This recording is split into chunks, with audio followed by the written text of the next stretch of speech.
Bonjour et bienvenue sur la chaîne du chasseur d'étoiles de midi. Bon alors hier j'ai reçu plusieurs messages sur mon adresse étoile de midi outlook.fr et surtout un message d'un ancien candidat. Donc c'est pas lui, hein. Là je mets cette image pour illustrer mes propos, mais donc j'ai trouvé ça très intéressant. Donc c'est une personne qui a participé donc au 12 coups de midi. Et donc il m'a raconté que c'est vrai que quand ils arrivent sur place, ils sont hyper impressionnés parce que bon, premièrement, ils vont passer à la télé. Deuxièmement, ils se retrouvent, ils sont hyper bien accueillis. Donc là, il paraît que bravo la prod, ils sont hyper bien accueillis. Jean-Luc Reichmann, il paraît qu'il est très sympa. D'accord. Bon, par contre, le fait que il y a toutes ces lumières qui passent à la télé, ils se rendent pas compte quelque part de qu'ils se font avoir parce que c'est après, c'est quand ils rentrent chez eux et quand ils voient l'émission, ils se disent ah ouais, ah ouais, il s'est passé un truc là.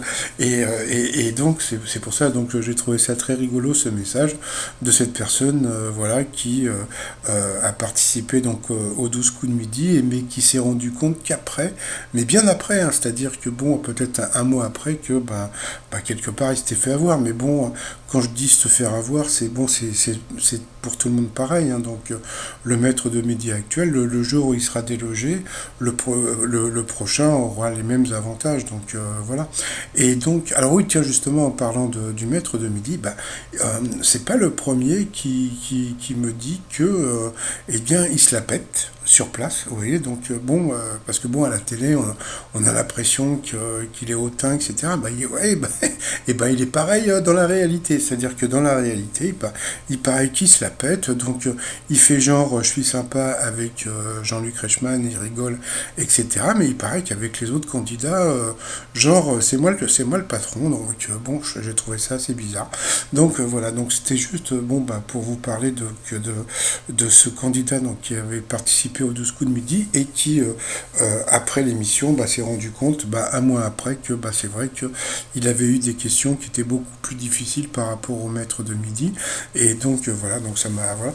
Mais moi j'ai toujours une pensée pour tous les gens qui s'inscrivent et puis qui sont sélectionnés.